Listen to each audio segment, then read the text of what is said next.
Hello viewers, welcome to my channel Electrical Tutorial.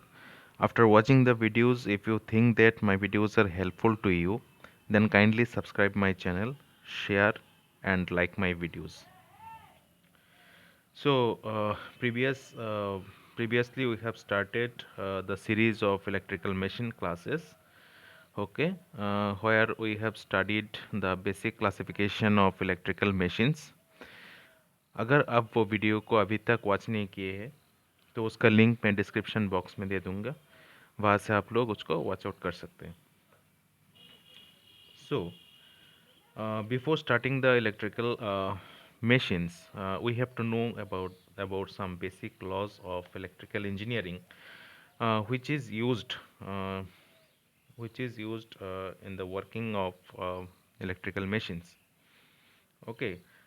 पिछले class में हम लोग जो इलेक्ट्रिकल मशीन्स का क्लासिफिकेशन को स्टडी किया था, उसमें इलेक्ट्रिकल मशीन्स के अंदर ट्रांसफार्मर था, उसके बाद इलेक्ट्रिकल डीसी मशीन्स था, उसके बाद एसी मशीन्स था.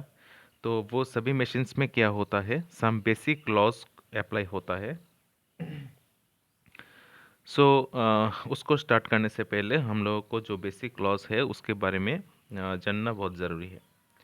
सो इसके लिए आज हम लोग स्टार्ट कर रहे हैं जो बेसिक लॉ है, जो कि है Faraday's law of electromagnetic induction. Because वो जो ट्रांसफार्मर होता है, ट्रांसफार्मर में इलेक्ट्रोमैग्नेटिक जो इंडक्शन होता है उसका प्रिंसिपल काम करता है. और जो डीसी मशीन्स है, एसी मशीन्स है, वो सभी में क्या होता है, Faraday's law of electromagnetic induction जो है वो यूज़ में आता है. ठीक है. तो उसको समझने से पहले, मशीन्स के वर्किंग प्रिंसिपल को समझने से पहले हम लोगों को इसका जो बेसिक लॉज है उसको समझना पड़ेगा. सो फेराडेज क्या क्या है, फेराडेज ने टू लॉज इंट्रोड्यूस किया है. Okay. Faraday's first law and after that Faraday's second law will come. So according to Faraday's first law, the changing magnetic field linked with a conductor induces an EMF in the conductor. Okay, so let's understand the statement easily. यहाँ पे देखिए हम लोग consider किया है two magnetic poles. Okay. First one is the N pole of magnet and second one is the S pole of magnet. हम लोग जानते हैं कि मैग्नेट का दो पोल्स होता है, एक होता है नॉर्थ पोल जिसको हम एन पोल से डिनोट करते हैं, और एक होता है साउथ पोल जिसको हम एस पोल से डिनोट करते हैं. राइट. और in between N pole and S pole क्या होता है, मैग्नेटिक फील्ड एग्जिस्ट होता है. ओके. यहाँ पे जो डॉटेड लाइंस है वो डिनोट करता है मैग्नेटिक फील्ड लाइंस. वो मैग्नेटिक फील्ड लाइंस यहाँ पे क्या होता है, एग्जिस्ट करते हैं. और मैग्नेटिक फील्ड लाइंस को हम क्या कह सकते हैं, इसको फ्लक्स भी बोलते हैं इलेक्ट्रिकल मशीन्स में. ओके. तो उसके अंदर क्या होता है, मैग्नेटिक फील्ड लाइंस होता है. अब स्टेटमेंट में क्या बोलता है कि द चेंजिंग मैग्नेटिक फील्ड, यहाँ पे जो मैग्नेटिक फील्ड होता है उसको, उसमें अगर कोई चेंज हो जाए, ठीक है, उसमें अगर कोई चेंज हो जाए तब क्या होगा, changing magnetic field linked with a conductor induces an EMF. अगर मैग्नेटिक फील्ड में कोई चेंज हो जाए तो उसके साथ जो कंडक्टर कनेक्ट होगा उसमें क्या होगा, एक ईएमएफ जनरेट होगा.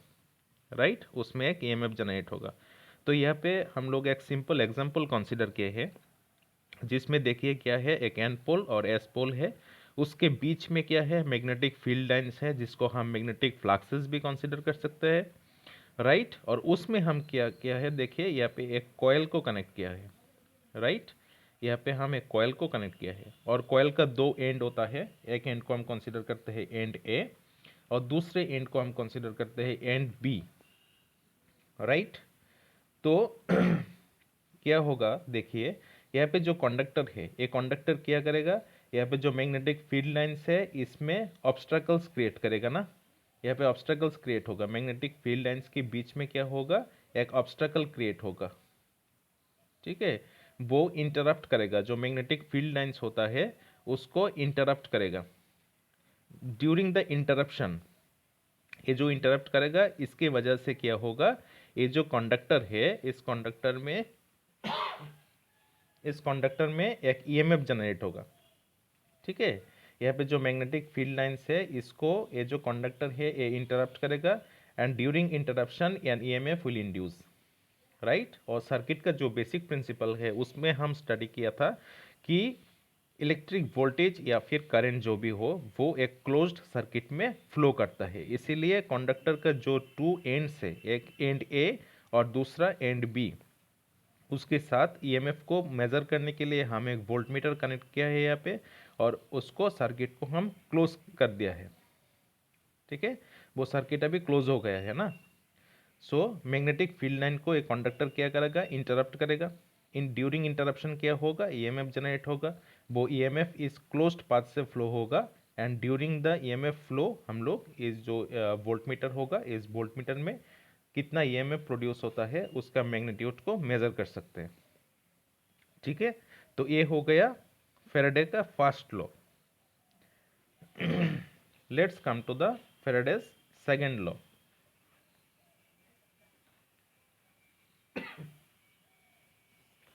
अभी फैराडे सेकंड लॉ क्या बोलता है, the induced EMF, first law में क्या हुआ था, ईएमएफ इंड्यूस्ड हुआ था। अभी उसका कंटिन्यूएशन प्रिंसिपल है, उसमें बोल रहा है कि the induced EMF is proportional to the rate of change of magnetic field linked with the conductor. Okay, so पहले पहले जो लॉ था फर्स्ट लॉ उसमें बोला था कि ईएमएफ कैसे इंट्रोड्यूस होता है, ईएमएफ कैसे प्रोड्यूस होता है, राइट। और सेकंड लॉ में बोल रहा है कि ईएमएफ का मैग्नीट्यूड कितना होगा। तो यहाँ पे बोल रहे हैं कि इंड्यूस्ड ईएमएफ जो होगा वो किसके प्रोपोर्शनल होगा, rate of change of magnetic field linked with the conductor. Okay, so पहले वाला जो फिगर है हमारा फिगर 1, इसमें देखिए क्या है, यहाँ पे जो कंडक्टर है, ये कंडक्टर क्या कर रहा है, यहाँ पे जो मैग्नेटिक फील्ड लाइन्स है इसको इंटरप्ट कर रहा है ना, इसको इंटरप्ट कर रहा है। जो इंटरप्ट कर रहा है वो टाइम टाइम के साथ चेंज हो रहा है ना, because at time t equal to 0 हमारा इंटरप्शन हो रहा है, इसके बाद टाइम चेंज हो रहा है 10 second, time 20 second, time 30 second, time के साथ क्या हो रहा है, इंटरप्शन भी हो रहा है, राइट। सो टाइम के साथ यहाँ पे जो मैग्नेटिक फील्ड लाइन्स है उसका इंटरप्शन चेंज हो रहा है ना, तो इसकी वजह से जो ईएमएफ होगा वो ईएमएफ होगा directly proportional to d phi d t, मतलब rate of change of fluxes, that means magnetic field with respect to time. Okay, time के साथ वो इंटरप्शन भी कंटिन्यू हो रहा है ना, इसके लिए rate of change of time के साथ जो फ्लक्सेस कट हो रहा है बाय द कंडक्टर वो क्या होगा, प्रोपोर्शनल होगा जो ईएमएफ जनरेट होगा उसके साथ। ओके, इसको हम दूसरी तरह से लिख सकते हैं कि EMF equal to minus d phi d t. Okay, यहाँ पे एक नेगेटिव साइन है, वो नेगेटिव साइन क्या करेगा, negative sign shows that the induced EMF always oppose the change in flux. या नेगेटिव साइन के साथ दूसरा एक लॉ कनेक्टेड है, उसको हम बोलेंगे Lenz law. Okay, Lenz law. So इसके बाद जो प्रिंसिपल होगा उसमें हम लेंस लॉ डिटेल से समझेंगे। अभी इतना याद रखो कि नेगेटिव साइन जो है वो क्या शो करता है, इंड्यूस्ड ईएमएफ जो होगा वो ओपोज करेगा चेंज इन फ्लक्स को। ओके, सो ईएमएफ कैसे जनरेट होता है, due to change in flux. Change in flux होने से ही तो ईएमएफ जनरेट होगा ना। यहाँ पे जो कंडक्टर है वो फ्लक्स को कट कर रहा है, फ्लक्स को इंटरप्शन कर रहा है, मतलब फ्लक्स चेंज हो रहा है ना। सो इस चेंज इन फ्लक्स की वजह से यहाँ पे एक ईएमएफ प्रोड्यूस होगा, राइट। अभी वो ईएमएफ क्या करेगा, वो फ्लक्स का चेंज को ओपोज करेगा। ओके, ये कैसे होता है, ये होता है अकॉर्डिंग टू लेंस लॉ।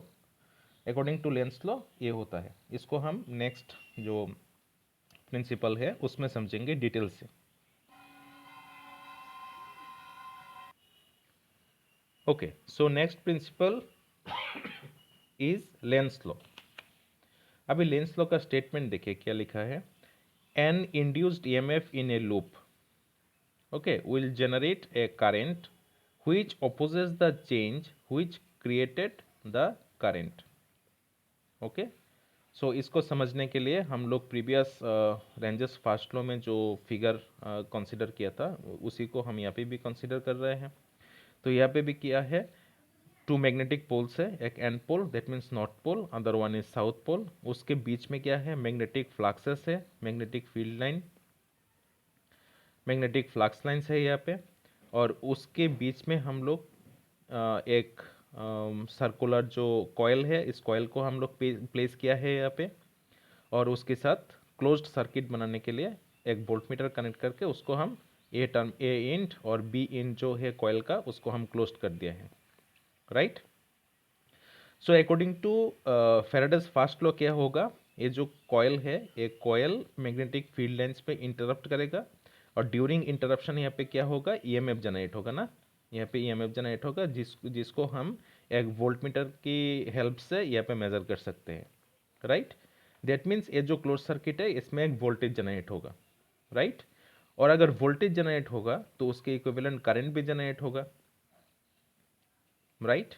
अभी एक करंट किसकी वजह से जनरेट हो रहा है, वोल्टेज की वजह से, मतलब अगर सर्किट में वोल्टेज ना हो तो करंट भी जनरेट नहीं होगा, राइट। तो अकॉर्डिंग टू लेंस लॉ अभी ये करंट क्या करेगा, ये जिसकी वजह से पैदा हुआ था, करंट किसकी वजह से जनरेट हुआ था, वोल्टेज की वजह से, ये करंट अभी क्या करेगा, ये वोल्टेज को ओपोज करना स्टार्ट कर देगा, ओके। यही होता है लेंस लॉ। स्टेटमेंट में भी यह लिखा है, an induced EMF, that means वो voltage in a loop, it is a closed loop, will generate a current, वो क्या करेगा, ये वोल्टेज एक करंट को जनरेट करेगा, which opposes, that means current opposes the change which created the current, right। वो current अभी क्या करेगा, जिसकी वजह से वो इंट्रोड्यूस हुआ था, इंड्यूस्ड हुआ था, उसको अभी ये ओपोज करने लगेगा, ठीक है। सो यहाँ पे देखिए फेराडे सेकेंड लॉ से हम लोग क्या लिखा था यहाँ पे, E equal to minus d phi d t, right. अभी ये करंट क्या करेगा, जो ईएमएफ जनरेट हुआ था उसको अभी ये ओपोज करना स्टार्ट कर देगा, okay.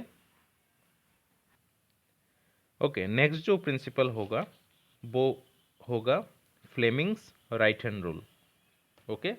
Fleming's right hand rule, और एक होगा Fleming's left hand rule. These two principles basically applicable for motors and generators, okay. Motor और जनरेटर में ये दो प्रिंसिपल अप्लाई होता है, ओके। सो जनरेटर में क्या होता है, जनरेटर में हम लोग जो मैकेनिकल एनर्जी होगा उसको हम इलेक्ट्रिकल एनर्जी में कन्वर्ट करते हैं, किसमें, जनरेटर में, राइट। सो दैट मीन्स यहाँ पे क्या होगा, एक मैकेनिकल मोशन होगा, राइट। मोशन की वजह से जनरेटर क्या करेगा, इलेक्ट्रिकल ईएमएफ जनरेट करेगा, वोल्टेज। सो वोल्टेज के साथ उसमें क्या होगा, करंट भी जनरेट होगा, आई, राइट, और एक मैग्नेटिक फील्ड भी होगा। So according to Fleming's right hand rule, if we stretch our three fingers means our thumb, okay, forefinger and middle finger, okay, thumb, forefinger and middle finger. If we stretch our thumb, forefinger and middle finger with respect at 90 degree to each other, okay, अगर हम इन तीनों जो fingers है उसको एक के साथ दूसरे का 90 डिग्री का एंगल जनरेट करते हैं, तो हमारा जो थंब होगा वो मोशन को, दैट मीन्स थ्रस्ट को इंडिकेट करेगा, ओके, मोशन को इंडिकेट करेगा, और जो फोर फिंगर होगा वो मैग्नेटिक फील्ड को इंडिकेट करेगा, और जो मिडिल फिंगर होगा वो करंट की डायरेक्शन को इंडिकेट करेगा, ओके। अभी अगर हम लेफ्ट हैंड रूल की बात करें तो उसमें भी सेम है, एक होगा हमारा मोशन, एक होगा मैग्नेटिक फील्ड, और एक होगा करंट का डायरेक्शन, ओके। मगर यहाँ पे क्या होगा, पिछले केस में हमारा राइट हैंड कंसीडर में आया था, अभी हमारा लेफ्ट हैंड कंसीडर में आएगा। So if we stretch the thumb, forefinger and middle finger at 90 degree to each other of our left hand, then the thumb will indicate the direction of the motion, forefinger will indicate the direction of the magnetic field, and middle finger will indicate the direction of the current, okay. ये दोनों roles क्या होगा, एक electrical generator में apply होगा और एक electrical motor में अप्लाई होगा, okay. So this is all about the basics of basic laws which is applicable in electrical machines. Hope all of you have understand the basic laws. If you have any queries, you can ask in the comment section. Thank you for watching.